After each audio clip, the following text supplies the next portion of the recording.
Welcome to Cora's podcast for mechanical service company owners and operators. We share practical ways to lead with trust, respect, and ownership, so your technicians stay motivated and committed for the long run.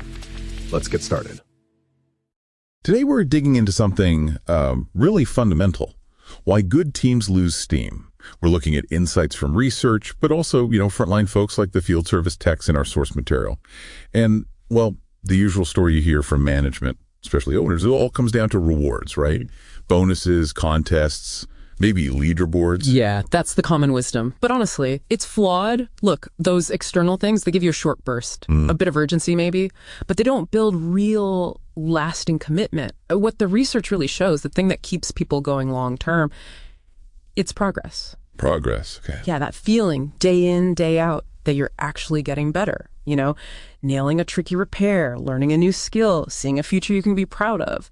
People are driven by becoming someone they respect at work. Okay, that completely shifts the focus. So if it's not just about handing out cash, if it's this internal thing, this progress, then what actually creates the right environment for that? What makes someone, keep putting in the effort, the care, even when no one's hovering over them? All right. Well, we found 4 key conditions. They kind of work together. First up is autonomy. Autonomy.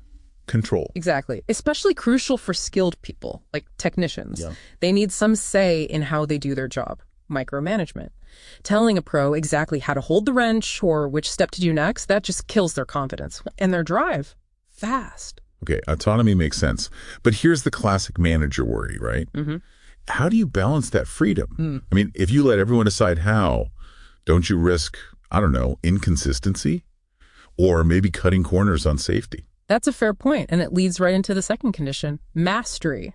You grant autonomy, sure, but within a framework that supports getting better, people naturally want to grow their skills, especially technicians. They take pride in their craft. So if they're tackling tough problems, figuring things out, they're building mastery, that itself feels like progress. The challenge becomes the motivator, not just the paycheck. Got it. Challenge feeds mastery. Okay, so autonomy, mastery. What are the other two? Third is purpose.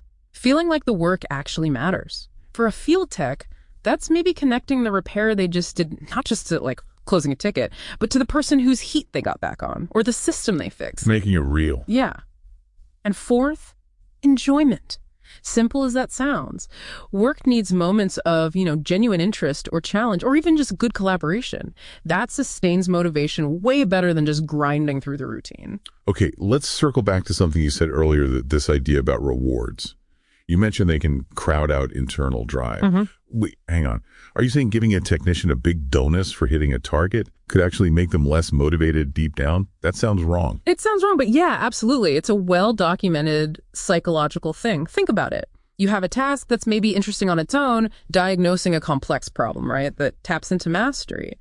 But then you tie a specific bonus to it. Suddenly the brain kind of shifts gears. It's less about the satisfaction of solving it and more about getting the reward. Oh, okay. The focus changes. Right. And if that bonus goes away later, the motivation doesn't just snap back. Often it drops even lower than before you introduce the bonus, because you've accidentally taught them the only reason to do it well was the extra cash. Wow. That's a big one for managers to grapple with. It's so true. What about just, praise, recognition? Does that fall into the same trap? Good question.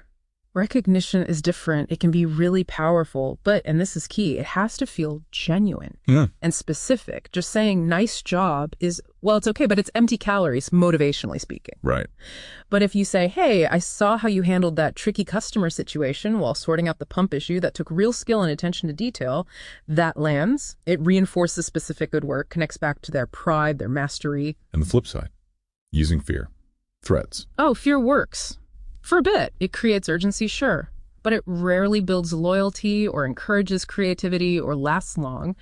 Mostly it just leads to burnout. Fear gets compliance, maybe. It absolutely kills real engagement. Okay, so let's make this practical.